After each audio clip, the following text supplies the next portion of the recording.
Hey everyone, Rascal here. And Mama, and welcome to our October 31st Spooktacular podcast. Yes, and for the finale of October, we are covering the anime movie Jujutsu Kaisen 0! Yes! Now, this film is a prequel to the series and focuses instead on Yuta, a teen who has a curse attached to him. And he's been enrolled in Jujutsu High by Gojo to help him get rid of the curse. Don't do that, they can't see you! And before we start, be sure to like, subscribe, notification button for future podcasts, and we'll pause video. Absolutely. We've been so excited about this movie coming on Crunchyroll so that we could see it, because we didn't get to see it in theaters like some of you lucky people. Right. And it was not disappointing, and I can imagine it had to be even more spectacular or spooktacular to see in theater. Yes.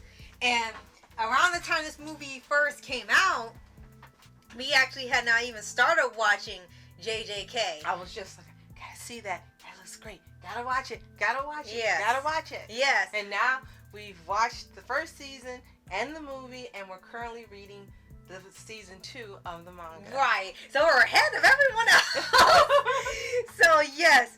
So we finally got to see this, and the best part about this movie is that there's not a certain time you have to see it. You can watch it before you watch the main series or after. It just doesn't include the main trio from the season 1. So regardless of before or after, it still works and it doesn't interfere with the story. It just kind of adds more to it, because when you're watching season 1, they kept hinting towards Yuta showing up, and for people that read the manga, they knew that it was trying to hype you up for the movie. And yes, it is so good that you can watch it again and again. Even though, as Rascal says, you don't have to watch it at any certain point. It's just that great. Yes. So definitely we'll be watching it again. Yes! And of course, all of the voice actors that were some of the other characters from the dub of the anime return. And then you had a newcomer. I think it sounded to me like Jerry Jewell was Yuta in here, because I don't know who they're gonna have do the English voice, because there's not a type of character you can just like easily cast. So I was actually surprised. It sounds like that was him. And we also didn't want to look it up and get spoilers. Right. So we just tried to find out. Right. And they really amped up like all the action here, because we've read the book. I read it about 2 or 3 times, and watching it, they pretty much stuck to everything from the book. The only thing that was added was that they added some more scenes, like maybe some flashbacks or mini backstory and action scenes that weren't in the manga, because they were kind of cut off. Like there was a battle about to happen, but it went to the next one. Battle about to happen, went to the next one. The main one you were supposed to watch was Yuta and Gojo. So they decided to give everyone some spotlight in here. So all the ones you would eventually see in the main series showed up in here and were in the battle, which is a nice treat. Right. And I have to say that yes, when you read the manga, seeing the pictures, you can use your imagination. It's exciting, and you know it's going to be thrilling and crazy, but seeing it actually animated, oh man, there's nothing like seeing this animated. Seeing Zero animated is better than reading the manga. I have to say it. It is. I think you're right on that, because of how insane it was. Everything in here was like really fluid, even when they just kind of weren't doing anything. And we it was got to really see fluid. more Gojo. Yes, acting when they say, "Who's the blindfolded idiot?" Like, why do you keep calling him an idiot? Because the blindfolded idiot. Like they keep calling him that. I don't even know his name half the time. This really is, when you see it, you can understand why it did so well at the box office. You can understand why it's going to do even better when it does DVD sales, because even though we've seen it on Crunchyroll, definitely want to buy it anyway. Right. Absolutely want to buy it anyway. It's yes. Like, okay, thank you. You just made that purchase confirmation that it's something that needs to be bought. It's just, I know I keep saying it's just amazing and fantastic, because those are words that really describe this. And it's unlike any other anime movie we've seen recently. I mean, you know, we've seen Mugen Train, and we love it. Yes. Goku. And you know, we've seen MHA, World Heroes Mission, and we love it despite some of the opinions online. But now we've seen this, and it's unlike either of those movies or any other anime movie we've seen within the last 2 years. Right. And it has etched a place, or a niche, I should say, within those type of movies where it stands out. Yes. Now, there will be others that undoubtedly will come and try to duplicate or copy, but it was the first, and it's done it the best, so good luck, people. Right. And another thing that stands out is that a lot of people know that this is now becoming a sort of mini trend with anime movies. When you had anime movies, majority of the time they were not canon.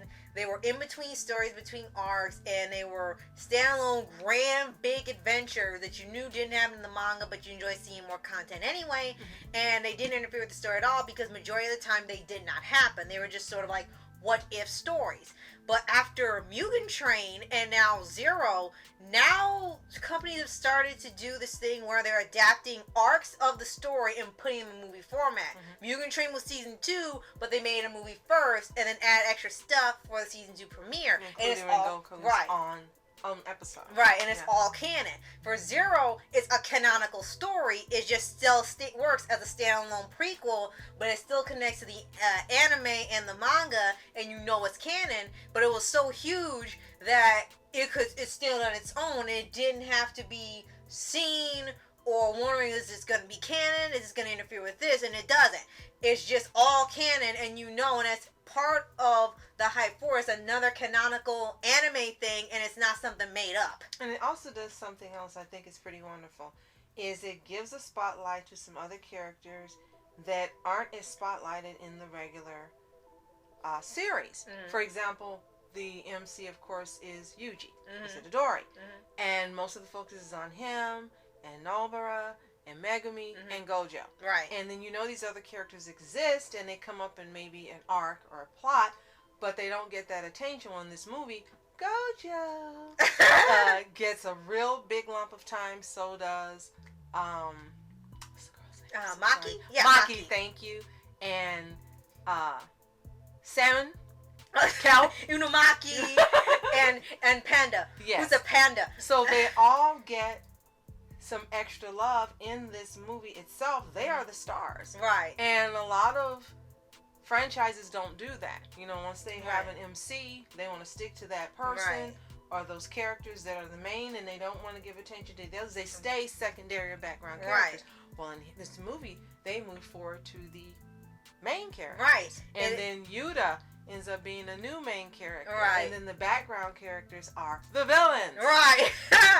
and Ghetto. And another Ghetto, whatever. And they could be anything. The man who calls everyone monkeys. Right. It's like, shoot.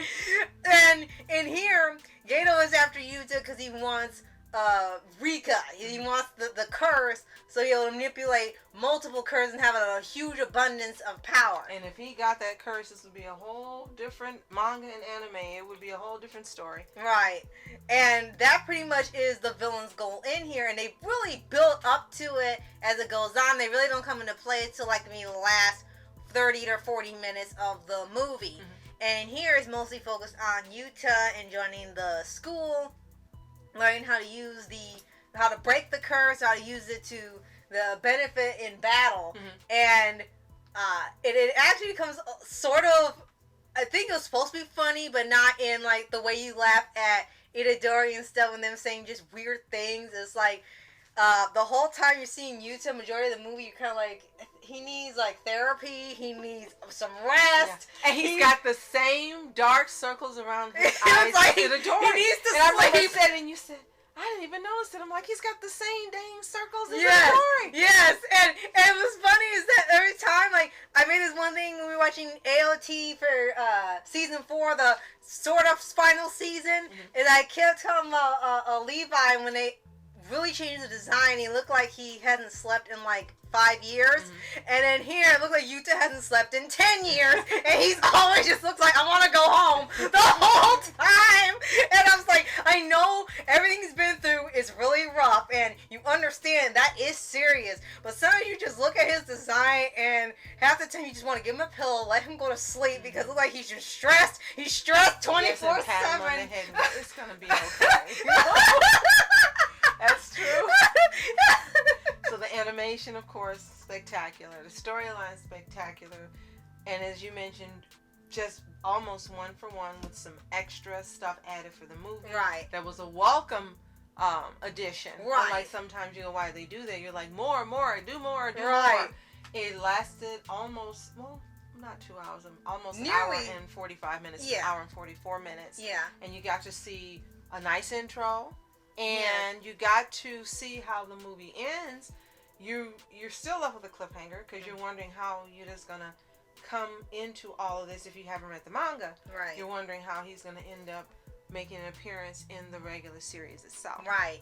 And then another part that ended up being a source of comedy was a reaction through Panda, and he noticed how Maki acts around Yuta from the beginning when he was a new student. She kind of just didn't want to deal with him, and then like after he ends up saving her and some other kids that were trapped in the school because of a curse, Panda notices that Maki is around him like a lot, and she usually isn't social, and then suddenly he has this revelation that he's gonna try to push them together because he realized what's going on, and then Maki always beats the daylights out of him. And it's like Penny is like, yes, he figured it out, and then Sylvia actually has said this a lot online. And I was like, well, what's she talking about? And I read the manga twice, like, oh, okay, now I see. In the movie, it's kind of obvious what's going on. And Maki's like, yeah, she's around him like a lot, and she's saying stuff, and it's like, we know what's going on, and that's why she keeps hitting Panda. And it's like,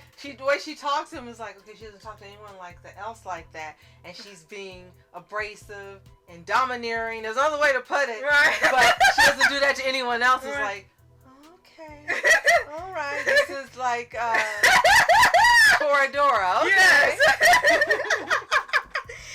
And that was another funny part of the movie. They really had to put a little more levity in there because it was still the same seriousness just as the regular series. When that time came for the action and life or death situation, it stayed serious. The only time it was comedic was Gojo sings because they think he's an idiot. The thing with Yuta and Maki and Panda shipping them. And when they would have demonstrations, like they're explaining why the guy wants the curse and stuff, they get little cartoony dramatizations of what he's doing, and you don't know if you're supposed to laugh or you're just supposed to watch, because I wanted to laugh. It's like, are you supposed to be laughing at this or just look, because I don't know anymore. Another thing I think it did was answer the questions for the characters that appear in here, not including Yuta. Were these characters always as strong? And then you get to see that they had some shortcomings and they had to grow into being the masters you're seeing in the regular series. Right. And I thought that was really good that you got to see that. Because a lot of times you're watching these series and, you know, for some reason you don't think that the characters had to grow into it and have development, but they did.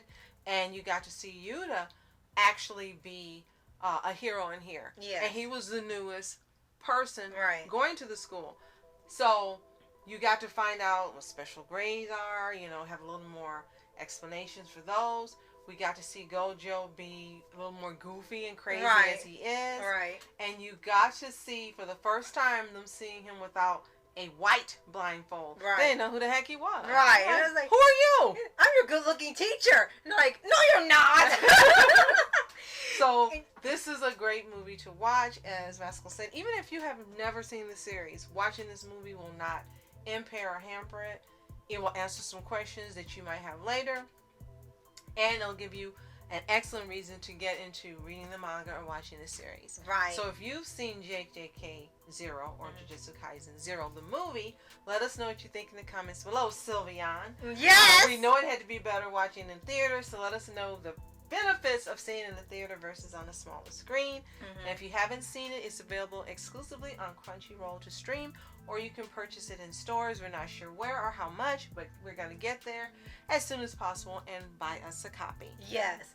Oh, and one more thing I definitely must add is that another funny bit that, and I'm not being funny later, but for a short time they show us you extra flashbacks of when Yuta was a kid, what happened with Rika.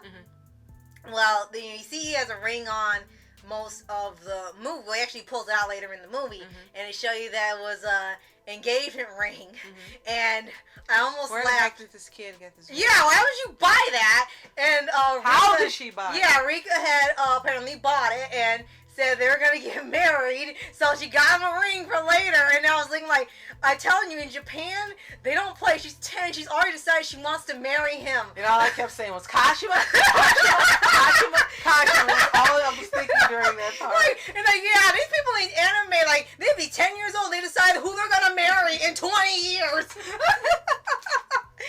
So, if you haven't already, subscribe for updates to good videos on your favorite anime series, anime shows, and all things animation. And if Kashima did this to Hori, like in this movie, it'd be a whole different. Right, anime. like we don't know what to call this anymore.